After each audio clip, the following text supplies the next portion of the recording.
So I keep seeing something along the lines. We should have 13 months instead of 12, because then each month would be exactly 28 days, shared around the internet. And it is honestly starting to bother me a bit. So I wanted to make a video to explain why we have 12 months instead of 13. Greetings mortals, and a capital day to you all. I am your host Simeon, and you are tuning in to the Library of Gnosis.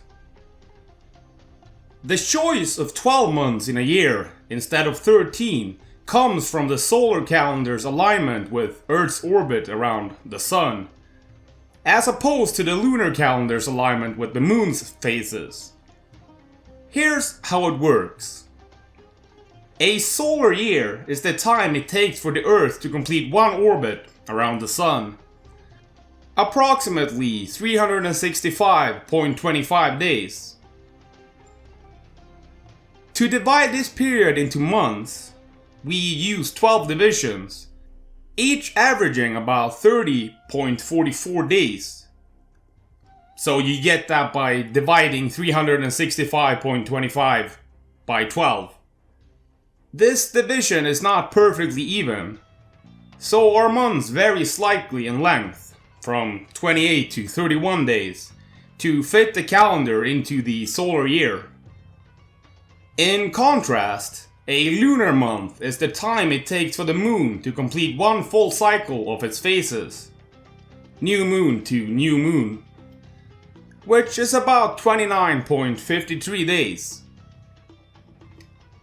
A lunar year, 12 lunar months, is therefore 354.36 days, about 11 days shorter than a solar year. So why do we use 12 months instead of 13?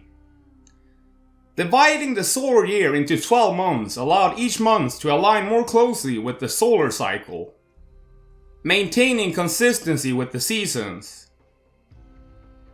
If we decide to divide the solar year into 13 equal months, each month would be exactly 28 days. 13 times 28 equals 364. That sounds simple, right? Well, here's where things get tricky. A solar year isn't 364 days. It's 365.25 days. That means that we'd have an extra 1.25 days left over every year, which would need to be tacked on somehow. Either as a mini bonus period at the end of the year, or by constantly adjusting the calendar. More importantly, ancient cultures weren't just picking numbers for convenience.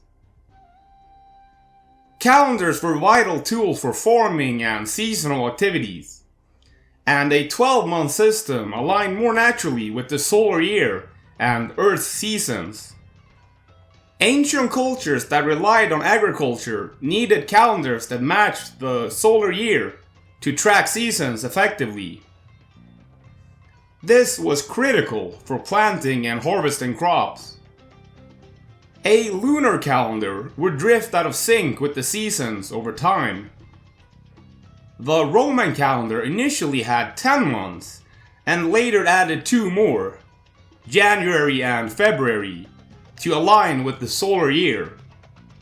This 12-month structure became widespread and influenced modern calendars like the Gregorian calendar.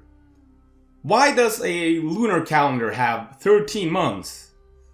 If a calendar were based solely on lunar months, there would be 13 lunar months in a solar year, because 365.25 days divided by 29.53 days equals approximately 12.37. Some cultures, like the Islamic calendar, maintain a 12-month lunar calendar, leading to a drift of about 11 days per year.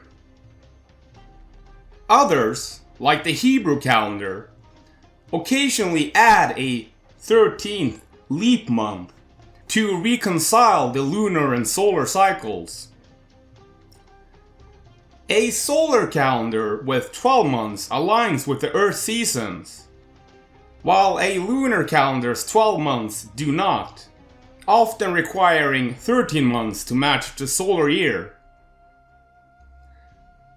Calendars aren't just about neat numbers, they're about making sense of the world around us.